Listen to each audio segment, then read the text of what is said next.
মানুষ যখন জন্মগ্রহণ করেন আর মানুষ যখন এই সংসার ত্যাগ করে চলে যান, এর মধ্যভাগকে জীবন বলা হয়। আর এই জীবনে সবাইকে লড়াই করতেই হয়, কখনো শিক্ষার জন্য, কখনো কাজের জন্য, কখনো বা বাস্তবে যুদ্ধ করতে হয়। কিন্তু এই লড়াইয়ের সম্মুখীন হওয়ার জন্য প্রকৃতি আমাদের আরো একটা গুণ প্রদান করেছে, প্রয়াস। কখনো কোনো ছোট বালককে দেখেছেন? না কিছু বলতে পারে, না কিছু বুঝতে পারে, কিন্তু নিজের হাঁটুতে ভর দিয়ে সারা বাড়ি ঘুরে দেখার প্রয়াস করে। দাঁড়িয়ে ওঠে, পড়ে যায়, আবার দাঁড়িয়ে ওঠে, আর শেষ পর্যন্ত সে ঠিক হাঁটতে শিখে যায়। রাধা রাধা। যখন মা ক্ষীর তৈরি করেন তখন সেটা খেতে আমাদের খুব ভালো লাগে, তাই তো?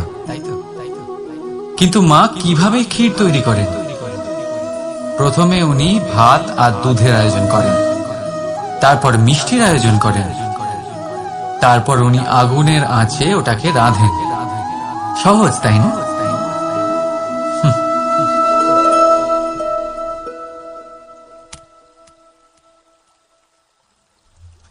অতটাও সহজ নয়। এই জীবনে আনন্দের ক্ষীর আস্বাদন করার এটাই উপায়, কিন্তু এতে সময় অনেকটাই লাগে। শুদ্ধ শুভ্র দুধের মতো ভাবনায় সদা অটুট সম্পর্কের রাধা রাধা। বসন্ত ঋতু এলে একটি মিষ্টি কুহুধ্বনি শোনা যায়, যা মনে বসে যায়। কোকিলের কুহুতান বড়ই মিষ্টি, বড়ই সুন্দর। আরেকটি পক্ষীও আছে যার স্বর বড়ই মিষ্টি, আমাদের বাড়ির আশেপাশেই থাকে। সবুজ রং, লাল ঠোঁট। ঠিক চিনেছেন আপনারা, টিয়া। এই দুই পক্ষী আমাদের ভীষণ ভালো লাগে, মনকে শান্তি দেয়। কিন্তু এই দুজনের মধ্যে অনেক পার্থক্য। কোকিল বনে জঙ্গলে স্বাধীনভাবে ঘুরে, কিন্তু টিয়া অনেক সময় আমাদের বাড়ির খাঁচায় বন্দি পাওয়া যায়। কেন হয় এরকম? কখনো ভেবেছেন? কারণ কোকিল নিজের ভাষা। রাধা রাধা। সমস্ত সম্পর্কের ভিত হলো অটুট বিশ্বাস। এখন প্রশ্ন এই যে বিশ্বাস কাকে করা যায়? এটা বুঝতে গেলে আপনাকে আগে বুঝতে হবে যে বন্ধনে কাজে লাগে যে দড়ি, সেটা বানানো কি করে হয়। প্রত্যেক দড়িতে 3টি সুতো থাকে, যেগুলি একে অপরের সাথে জড়ানো থাকে। ব্যাস, বিশ্বাসের সাথেও ঠিক এটাই হয়। যদি আপনি তার সাথে বিশ্বাসের বন্ধনে জড়ান যে আপনার জীবনের এই 3টি সুতো জানেন, বোঝেন। প্রথম, আপনার হাসির পেছনে লুকোনো আপনার কষ্ট। দ্বিতীয়, আপনার ক্রোধের পেছনে লুকোনো আপনার প্রেম। আর তৃতীয়, আপনার মৌনতার আড়ালে লুকোনো আপনার শব্দের আগ্নেয়গিরি, আপনার অসহায়তা। যে ব্যক্তি আপনার জীবনের এই 3টি সুতো, এই 3টি কথা জানেন, যদি তার সাথে আপনি বিশ্বাসের বন্ধনে জড়ান, তার সাহায্যে জীবনের বড় বড় বাধা অতিক্রম করতে পারবেন। রাধা রাধা। উড়তে কে না ভালোবাসে? সাফল্যের মহা আকাশে গমন করতে কে না চায়? সবাই চায়। সবাই চায় যে এই সংসারে তাদের নাম, তাদের পরিচয় সব থেকে ওপরে থাকবে, যে তাদের নাম ইতিহাসে স্মরণীয় হয়ে থাকবে। কিন্তু সবার নাম ইতিহাসে লেখা হয় না। কিছু মানুষ নাম অর্জন করেও অনামী রয়ে যান। কেন? কারণ তারা এই ধরিত্রীর সাথে সম্পর্ক ভেঙে দেন। ভুলে যান এই কথাটা যে রাধা রাধা। মানুষের স্বভাব হলো ভাবা, ভেবেচিন্তে সিদ্ধান্ত নেওয়া, আর সিদ্ধান্ত নিয়ে এই পৃথিবী বদলানোর ভাবনা নিয়ে এগিয়ে যাওয়া, তাই না? কিন্তু সবাই কি নিজের সিদ্ধান্তের ইতিবাচক পরিণাম পেতে সফল হন? কেন শুধু রাধা রাধা? আমাদের মধ্যে অনেকেই এই ভাবনায় বিলীন থাকি যে আমাদের নিজের জীবনে আপেক্ষিক সুখ আর সুবিধা কখনো প্রাপ্তি হয় না, কারণ ভাগ্যেই নির্ধারিত আছে, কারণ আমরা এমন পরিবেশে জন্ম নিয়েছি। কিন্তু আপনার জন্ম কি আপনার নিয়তি নির্ধারণ করে? কিছুটা হলেও করে। যেমন বৃষ্টির ফোঁটা যখন মেঘ থেকে জন্ম নেয়, তখন তার প্রারম্ভিক কাজ ধরাতলে পড়া, কিন্তু সে ধরাতলে কোথায় পড়ছে সেটা নিশ্চিত করবে রাধা রাধা। যত্র নারী অস্ত পূজ্যতে রমন্তে তত্র দেবতা।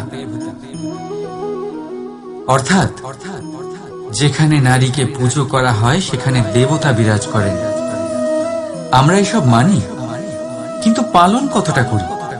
এবার আপনারা বলবেন, আমরা মেয়েদের সবার সামনে সম্মান করি, তার জন্মদিনে অথবা বিবাহ বার্ষিকীতে তাদের উপহার দিই, ইত্যাদি ইত্যাদি, কিন্তু এটা কি যথেষ্ট?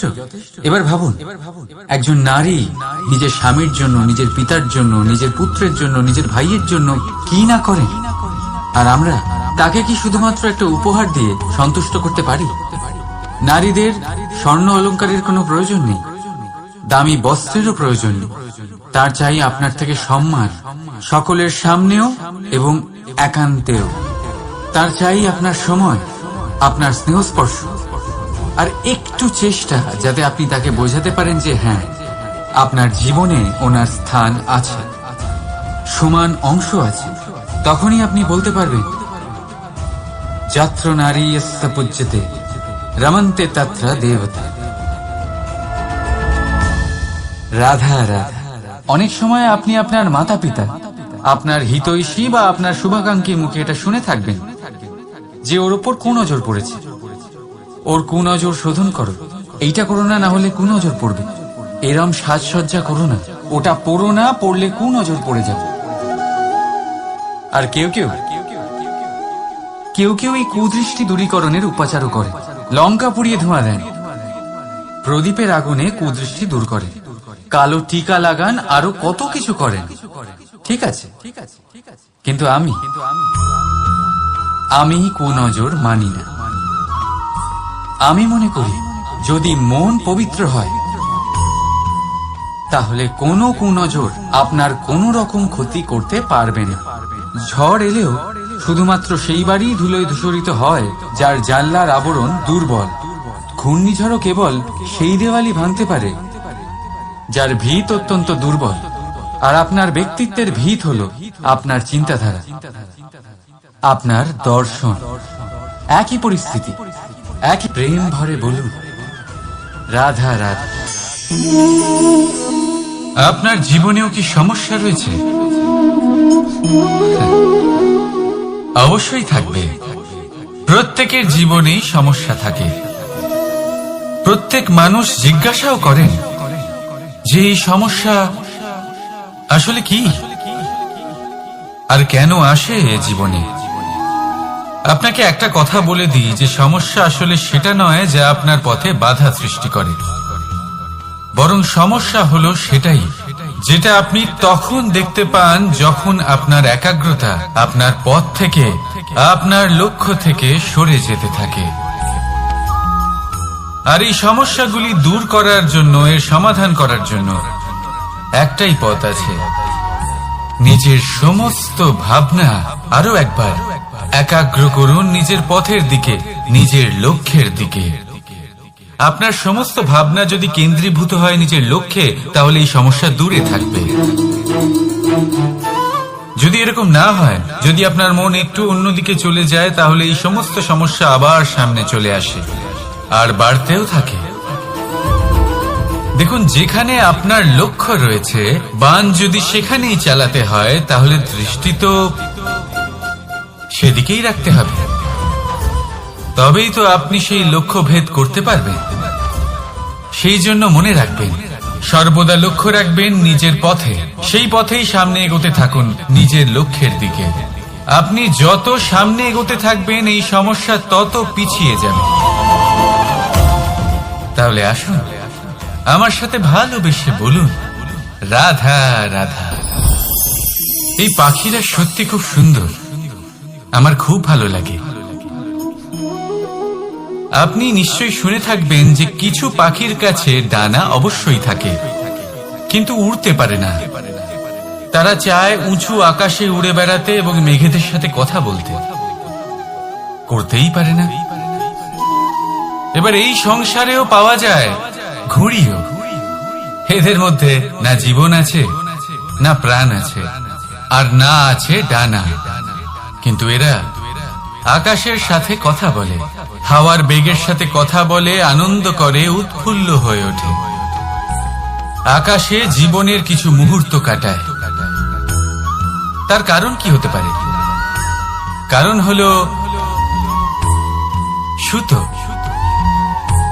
এই সুতো যদি সঠিক হাতে থাকে, তাহলে এই কাগজের তৈরি ঘুড়িও আকাশের উচ্চতায় উড়ে বেড়াতে পারে। এবার এই সুতো আসলে কি? এই সুতো হলো আসলে ভালোবাসা। এই সুতো হলো আসলে বিশ্বাসের।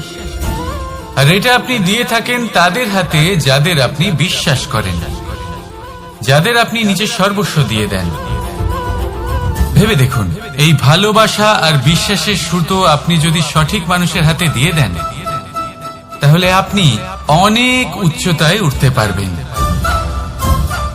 আকাশের উচ্চতায় উড়ে বেড়াতে পারবেন, মেঘের সাথে কথা বলতে পারবেন, পাখিদের মতো উড়তে পারবেন, যা ইচ্ছে তাই করতে পারবেন।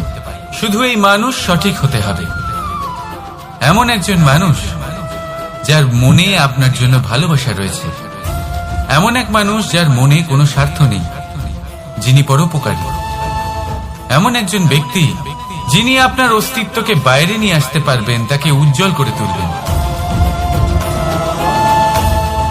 তাহলে ভালোবাসুন, আনন্দ করতে থাকুন, আর এই আনন্দ সহকারে বলুন, রাধা রাধা। আমরা সকলে এমন ব্যক্তির সাথে থাকতে চাই যারা খুব মিষ্টি কথা বলেন, যাদের ব্যবহার আমাদের ভালো লাগে, যারা দেখতে সুন্দর হন, যাদের আমরা পছন্দ করি। আর সব সময় এমন ব্যক্তির থেকে দূরে থাকতে চেষ্টা করি যাদেরকে আমরা পছন্দ করি না, যাদের কথা আমাদের খারাপ লাগে, যাদের কথা একটু কঠোর হয়। আমরা সব সময় চেষ্টা করি এদের থেকে দূরে থাকার, ঠিক কিনা? কিন্তু যদি বাস্তবটা দেখি, তাহলে এই কঠোরতা জীবনে শান্তির প্রলেপ দেয়। ও শুধু একটু কড়াই হয়, কিন্তু এ কি করে? আমাদের সুস্থ করে তোলে। ঠিক সেইভাবেই ভালোবাসার এই অধ্যায় একটু কঠিন, একটু কড়াও মনে হতে পারে, কিন্তু এর ফল সবসময় আপনাদের স্বাস্থ্যের পক্ষে ভালোই হয়। সেই জন্য যদি কেউ আপনার নিন্দে করে, আপনাকে কড়া কথা শোনায়, আপনার ব্যাপারে আলোচনা করে, তার মানে এটা নয় যে সে আপনার শত্রু। হতে পারে তিনি আপনার বন্ধু হন, আপনার জন্য ভালো চান, আপনাকে শুধরে নিতে চান, আপনার মধ্যে কোনো পরিবর্তন দেখতে চান। সেই জন্য কখনো কারোর কথা শুনে বা কাউকে দেখে প্রাথমিকভাবে এই সিদ্ধান্ত নেবেন না যে তিনি আপনার শত্রু হন নাকি আপনার বন্ধু হন। এমনও শত্রু হয়ে থাকেন যে গুড়ের মতো মিষ্টি মিষ্টি কথা বলে আসলে আপনাকে বিষ পান করিয়ে দেবেন। আর এমনও বন্ধু থাকেন যারা আসলে নিমের মতো কড়া কথা বলেন, কিন্তু আপনাকে অমৃত পান করান। এদের মধ্যে পার্থক্য করতে জানতে হবে, কে আসলে শত্রু হন আবার কে আসলে মিত্র হন। এই পার্থক্য যখন আপনি করতে শিখবেন, তখন আপনি এই সংসারের সব থেকে সুখী প্রাণী হয়ে উঠবেন। এই পার্থক্য বোঝা সহজ নয়, কিন্তু অবশ্যই আবশ্যক। রাধা রাধা। অসুখ। এমন কোন মানুষ আছেন এই সংসারে যার অসুখ করে না? প্রত্যেক মানুষ কখনো না কখনো অবশ্যই অসুস্থ হয়েছে, তার এই শরীর রোগের শিকার অবশ্যই হয়েছে। এবারে দেখুন, এই রোগ আসে, আবার এই রোগ চলেও যায়, কিন্তু সেই রোগ আমাদের কষ্ট দিতে কেন সক্ষম হয়? কারণ হলো স্বচ্ছতা। যদি এই স্বচ্ছতা শরীরে না থাকে, তাহলে মানুষকে শারীরিক কষ্ট পেতেই হবে। ঠিক সেইভাবেই অত্যন্ত প্রয়োজনীয় হলো এই স্বচ্ছতা যেন মনেও থাকে। যদি এই স্বচ্ছতা মনে না থাকে, তাহলে মানুষ চারিত্রিকভাবে কষ্ট সহ্য করেন। এবারে নিবারণ কি হতে পারে? বড়ই সহজ এর উপশম। যদি রোগ শরীরে হয়, তাহলে সর্বপ্রথম স্বচ্ছতা বজায় রাখতে শিখুন। এই শরীরকে পরিষ্কার রাখতে শিখুন। বিচক্ষণতার সাথে এই রোগের সম্মুখীন হন। ভয় পাওয়ার কোনো দরকার নেই। ব্যায়াম করতে থাকুন, সব ঠিক হয়ে যাবে। সেইভাবেই যদি এই অসুখ মনে হয়, তাহলে কি করা যায়? সর্বপ্রথম তার আধারের উপরে নজর দিন। আপনার এই আধারই হলো আপনার আহার। যা আপনি আহার করবেন, সেরকমই মানুষ হয়ে উঠবেন। সেইভাবেই আপনি যেরকম ভাবেন, সেরকমই মানুষ হয়ে উঠবেন। সেই জন্য নিজের ভাবনাকে শুভ করুন, নিজের দৃষ্টিভঙ্গিকে শুভ করে তুলুন। সবকিছু সঠিক হবে। আপনার আমার সবার মধ্যেই এক রাক্ষস বাস করে। তার সম্মুখীন হন, তাকে পরাস্ত করুন। তাহলে এই রোগ সে শরীরেই হোক বা মনের মধ্যে, যদি সঠিক সময় তাকে আটকানো না যায়, তাহলে যে কোনো সময় তা মহামারীর রূপ ধারণ করবে। সেই জন্য সাবধানে থাকুন, সুস্থ থাকুন। তাহলে আসুন, আমার সাথে ভালোবেসে বলুন, রাধা রাধা।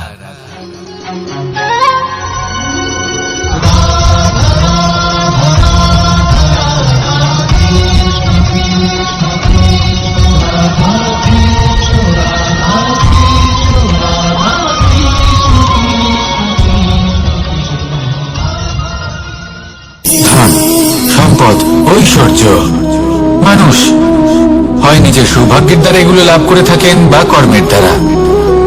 সৌভাগ্য আসলে কি? গ্রহের দশা, যা প্রত্যেক মুহূর্তে বদলাতে থাকে। কর্মের মাধ্যমে যখন আপনি ধন অর্জন করেন, তখন সেই ধন আপনার আগামী প্রজন্ম লাভ করে। সেটা হয় সে ভোগ করে বা তার জন্য তার ভোগান্তি হয়। আর এটা নির্ভর করছে আপনার কর্মের ওপরে। কি কর্ম করেছেন আপনি সেই ধনকে লাভ করার জন্য? যদি আপনি সৎ পথে চলেন, নিষ্ঠা ভরে আপনি কর্ম করে থাকেন এবং তার ফলে আপনি ধন অর্জন করে থাকেন, তাহলে আপনার আগামী প্রজন্ম সেটা ভোগ করবে, সেটা প্রয়োগ করবে নিজের বিকাশের জন্য। কিন্তু যদি আপনি কুকর্ম করে থাকেন, কোন রকম ছলনা করে থাকেন এই ধন লাভ করার জন্য, তাহলে 100% আপনার আগামী প্রজন্মকে এর জন্য ভুগতেই হবে। তাহলে আপনি কি চাইবেন? যে আপনার আগামী প্রজন্ম সুখ ভোগ করবে, নাকি আপনার কুকর্মের পরিণাম ভোগ করবে? নির্বাচন আপনারই। আসুন আমার সাথে ভালোবেসে বলুন, রাধা রাধা। কর্ণ, সূর্যপুত্র কর্ণ, স্বয়ং সূর্যের পুত্র, দেবী কুন্তীর প্রথম পুত্র। সেই কর্ণ যার একটি বাণ আমার রথকে, সেই রথ যার উপর মহাবলী অর্জুন বিরাজমান ছিলেন, যার পতাকায় স্বয়ং হনুমান ছিলেন, সেই রথকে তার একটি বাণ ধসিয়ে দিতে পেরেছিল। দৈব কবচ কুণ্ডলধারী কর্ণ, সেই কর্ণ যুদ্ধক্ষেত্রে নিজের সমাপ্তির সম্মুখীন হলেন। কারণ কি ছিল? নির্বাচন। দুর্যোধনের সাথে বন্ধুত্ব রাখার জন্য তার অনুচিত কর্মে কোনোদিন কোনো প্রতিবাদ করেননি, তাকে সঙ্গ দিয়েছেন এই নির্বাচন। যখন দ্রৌপদীর বস্ত্রহরণ হচ্ছিল, তখন তাকে বাধা দেওয়ার বদলে নীরব থাকার নির্বাচন, তার বিরোধিতা কখনো না করার নির্বাচন। এই নির্বাচনই কারণ হয়ে দাঁড়ালো কর্ণের পতনে। এই সংসারে সবার উপকার আপনি স্বীকার করতে পারেন, তাকে সম্মানও করতে পারেন, কিন্তু তার সামনে এতটাও নত হবেন না যে নিজের অন্তর্মনের কথাটা আপনি শুনতে না পান। নির্বাচন যদি ধর্মসঙ্গত হয়, তবেই তা শুভ হয়। আসুন আমার সাথে ভালোবেসে বলুন, রাধা রাধা। ঈশ্বর একটা মহান নাম। দেবী গঙ্গার সুপুত্র স্বয়ং বৃহস্পতি এবং পরশুরাম ছিলেন ওনার শিক্ষাগুরু। অত্যন্ত মহান যোদ্ধা ছিলেন, কিন্তু এই মহান যোদ্ধা ইনি ইতিহাসে আজ পর্যন্ত সেই সম্মান পেলেন না যার উনি যোগ্য ছিলেন। কারণ নির্বাচন। রাজ সিংহাসনের সেবা করার প্রতিজ্ঞা নিয়েছিলেন উনি। এবার রাজ সিংহাসনে যেই বসুক না কেন তার সেবা করা, তার প্রত্যেক আদেশ পালন করা, এটাই ছিল ওনার প্রতিজ্ঞা। তা সেই ব্যক্তি উচিত হোক বা অনুচিত, সে উচিত পথে চলুক বা অনুচিত পথে চলুক, সুপাত্র হোক বা কুপাত্র, উনি তার সেবা করতে থাকলেন, তার প্রত্যেক আদেশ পালন করতে থাকলেন, নিজের প্রতিজ্ঞা পালন করতে থাকলেন। ধৃতরাষ্ট্র নেত্রহীন অবশ্যই ছিলেন, কিন্তু এতটাও নেত্রহীন ছিলেন না যে উনি প্রজাদের চোখের জল, ধর্ম অধর্ম দেখতে পাবেন না। উনি সব বুঝতে পারতেন। আর এদিকে ভীষ্ম নিজে প্রতিজ্ঞাবদ্ধ হয়েছিলেন। দুর্যোধন অনুচিত পথে চালিত হচ্ছিল, তাও উনি তাকে সঙ্গ দিতে থাকলেন। আর পরিণামস্বরূপ আজ পর্যন্ত ইতিহাসে উনি সেই স্থান পেলেন না, সেই সম্মান পেলেন না যার যোগ্য উনি ছিলেন। যদি আপনি কোনো প্রতিজ্ঞা করে থাকেন, তা সে যতই কোনো উচিত কারণের জন্য হোক না কেন, যদি আস্তে আস্তে সময়ের সাথে সেই প্রতিজ্ঞা আপনাকে অনুচিত পথে চালিত করে অধর্মের পথে নিয়ে যায়, পাপের পথে নিয়ে যায়, তাহলে সেই প্রতিজ্ঞা ভঙ্গ করা অত্যন্ত আবশ্যক। সময় অনুসারে নিজেকে বদলানো আবশ্যক, নয়তো এই প্রতিজ্ঞা আপনাকে দিয়ে পাপ কর্ম করাবে, কুকর্ম করাবে, আর আপনার বিনাশের কারণ হবে। আসুন আমার সাথে ভালোবেসে বলুন, রাধা রাধা। অশ্বত্থামার মৃত্যু হল। কেউ জানে না সে মানুষ নাকি হাতি। এই বাক্য কে বলেছিলেন? সাক্ষাৎ ধর্মরাজ যুধিষ্ঠির। সেই যুধিষ্ঠির যিনি নিজের জীবনে কখনো মিথ্যে বলেননি, কিন্তু উনি এমন কিছু নির্বাচন করেছিলেন যার জন্য চিরকাল শুধুই মহারাজ যুধিষ্ঠির হয়ে থেকে গেলেন, কখনো অভিমন্যুর সমান হতে পারলেন না। যখন দ্রুত ক্রীড়ার আমন্ত্রণ এসেছিল, তখন মহারাজ যুধিষ্ঠির সেটা অস্বীকার করতেই পারতেন, কিন্তু করলেন না। অহংকারের জন্য সেই আমন্ত্রণ গ্রহণ করলেন উনি, এবং অহংকারের জন্য করা এই নির্বাচন উনাকে সাধারণ করে রেখে দিল। নিজের গুরু দ্রোণাচার্যকে পরাজিত করার জন্য একটি মিথ্যে কথা বলেছিলেন। অশ্বত্থামা মারা পড়েছে, আর তারপর গ্লানিমাখা কণ্ঠে ধীরস্বরে বলেছিলেন, জানি না সে মানুষ না হাতি। কিন্তু অর্ধসত্য হোক বা সত্য লুকোনো হোক, তা হল মিথ্যের সমান, এবং প্রত্যেকটি কর্মের ফল মানুষ অবশ্যই ভোগ করে। এই নির্বাচনের কারণে যুধিষ্ঠিরকেও নরকবাস করতে হয়েছিল। তাই নিজের কর্ম শ্রেষ্ঠ করে তুলুন, কারণ এটাই সুনিশ্চিত করবে যে আপনি এই সংসার থেকে বিদায় নেওয়ার পরেও জীবিত থাকবেন নাকি নয়। আসুন আমার সাথে ভালোবেসে বলুন, রাধা রাধা। মহাভারতে অনেক যোদ্ধারা অংশগ্রহণ করেছিলেন। সবাই ছিলেন শ্রেষ্ঠ কুলের। কেউ কেউ ছিলেন বড় বড় রাজ্যের রাজা, কেউ কেউ ছিলেন দেবতার পুত্র। এনারা সবাই অংশ নিয়েছিলেন। এনারা সবাই শ্রেষ্ঠ কুলের, প্রত্যেকে ভালো পরিবেশ পেয়েছেন। কিন্তু সেখানে অন্যদিকে ছিল বারবারিক, অসুরপুত্র বারবারিক। এবং এই অসুরপুত্র বারবারিকই এই সময় দাঁড়িয়ে ভগবান রূপে স্থাপিত হয়ে আছেন। পুজো করা হয় তাকে।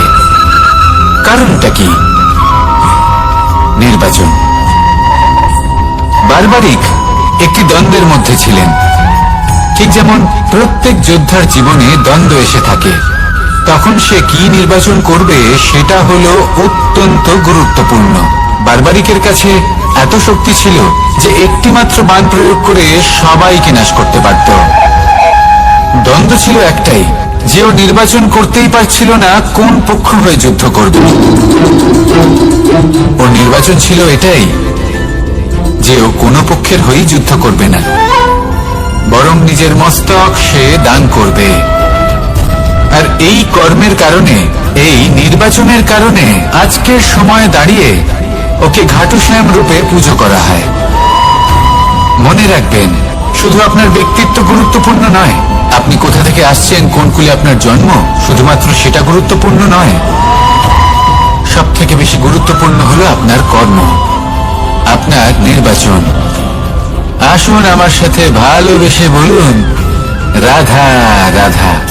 যখন আমরা মৌন থাকি তখন আমরা কতটা শক্তি ব্যয় করি, বিন্দুমাত্র নয়।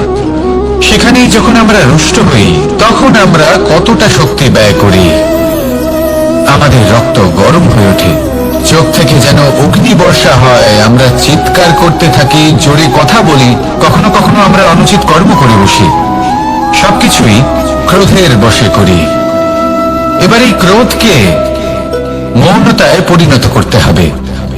এই কাজটা চোখে দেখা যায় না, এই কাজ সরল নয়, এই কাজ হলো অত্যন্ত কঠিন এবং এই কাজই শ্রেষ্ঠ।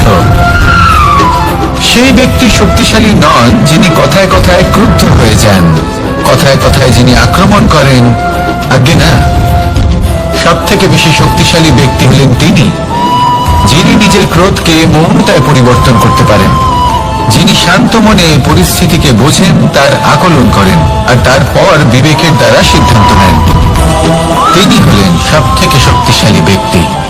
তাহলে সেই ব্যক্তি হয়ে উঠুন আর আমার সাথে ভালোবেসে বলুন, রাধা রাধা। জীবনে যখন আমরা কোনো পরিস্থিতির সম্মুখীন হই তখন আমাদের সামনে দুটো পথ থাকে, তাদের মধ্যে কোনো একটা নির্বাচন আমাদের করে নিতে হবে। এই মনে করে নিতে হবে, নির্বাচন এই সংসারের সব থেকে গুরুত্বপূর্ণ বিষয়। একটা নির্বাচন আপনার বর্তমান বদলে দিতে পারে, আপনার ভবিষ্যৎ বদলাতে পারে, আগামী প্রজন্মের জন্য ইতিহাস রচনা করতে পারে। একটা নির্বাচন। এবার দেখুন, যে পরিস্থিতি আপনার সামনে আছে, আপনাকে সেই পরিস্থিতির সম্মুখীন হতেই হবে, সেই কষ্ট সহ্য করতেই হবে, সেই মতোই কাজ করতে হবে। শুধু এই বিষয়টা নির্বাচন করতে হবে যে এই পরিস্থিতির সম্মুখীন হওয়ার সময় আমি কি দুর্বল হয়ে থাকব নাকি আমি শক্তিশালী হয়ে থাকব। এই নির্বাচন এই মনের মধ্যে করতে হবে। আর এই নির্বাচন হলো সব থেকে বেশি গুরুত্বপূর্ণ নির্বাচন। যদি নিজের মনকে শক্তিশালী করে তুলে সেই পরিস্থিতির সম্মুখীন হন, তাহলে কিছুই আপনাকে বাধা দিতে পারবে না। পূর্ণ নিষ্ঠার সাথে, সাহসের সাথে এই মনকে শক্তিশালী করে তুলুন, তাহলে কোনো সংকট আপনাকে না বাধা দিতে পারবে না ভাঙতে পারবে। আপনি নিজে সাফল্যের শিখরে পৌঁছতে পারবেন আর এই মন প্রসন্ন হয়ে বলবে, রাধা রাধা। জীবনের সব থেকে বেশি মূল্যবান বস্তু কি? ধন, স্বর্ণ, মাণিক্য, আভূষণ? না, এই সব কিছু মিলিয়েও সময়ের এক মুহূর্তের সামনে মলিন হয়ে পড়ে। এক মুহূর্ত যা এক দরিদ্রকে রাজা করতে পারে, যা এক রাজাকেও দরিদ্র করতে পারে। একটি মুহূর্ত যা আপনার আত্মবিশ্বাসকে পর্বতের শিখরে পৌঁছে দিতে পারে, একটি মুহূর্ত যা আপনার অস্তিত্বকে গভীর সাগরে বিলীন করে দিতে পারে। একটি মুহূর্তের খেলা। সব সময় জীবনে সেই ব্যক্তিকে সম্মান করুন, শ্রদ্ধা করুন যিনি আপনার জন্য সময় বের করে থাকেন। সব সময় সেই ব্যক্তির প্রতি নিষ্ঠাবান থাকুন যেই ব্যক্তি খারাপ সময় আপনার পাশে দাঁড়িয়ে থাকে। এই সময় সব থেকে বেশি মূল্যবান। আসুন আমার সাথে ভালোবেসে বলুন, রাধা রাধা। প্রজাপতি দেখেছেন? কি সুন্দর হয়, তাই না? এই প্রজাপতি, ওদের দিকে তাকালে নিজের অজান্তেই নিজের মুখে হাসি ফুটে ওঠে। কিন্তু এই প্রজাপতি জন্ম থেকেই এমন দেখতে হয় না। জন্ম থেকে এদের কাছে ডানা থাকে না, এরা উড়তেও পারে না। যখন একটি প্রজাপতি জন্ম নেয় তখন প্রথমে ডিম অবস্থায় থাকে সে।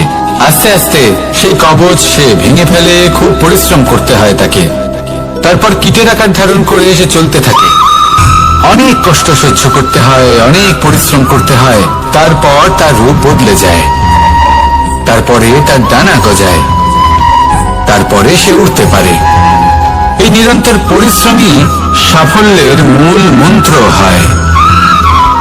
কখনো কখনো প্রতিভাও কম পড়ে যায় যদি নিরন্তর পরিশ্রম না করা হয়, যদি সমর্পণের ভাব মনে না থাকে, দৃঢ় নিষ্ঠা না থাকে। আর কখনো কখনো সেই ব্যক্তি যার মধ্যে বিশেষ প্রতিভা থাকে না, সেই ব্যক্তি নিরন্তর পরিশ্রম করে, নিজের মনে সমর্পণের বোধ জাগিয়ে তোলে, দৃঢ় নিষ্ঠার সাথে কর্ম করে আর সাফল্য লাভ করে।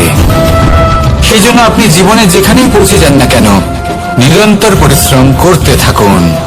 তবেই আপনার ভবিষ্যৎ রঙিন প্রজাপতির মতন গগনচুম্বী হবে। তবেই এই সংসার আপনাকে দেখবে এবং নিজের অজান্তেই এই সংসার নিজের মুখে হাসি ফুটিয়ে তুলবে। এবং এই সংসার আমার সাথে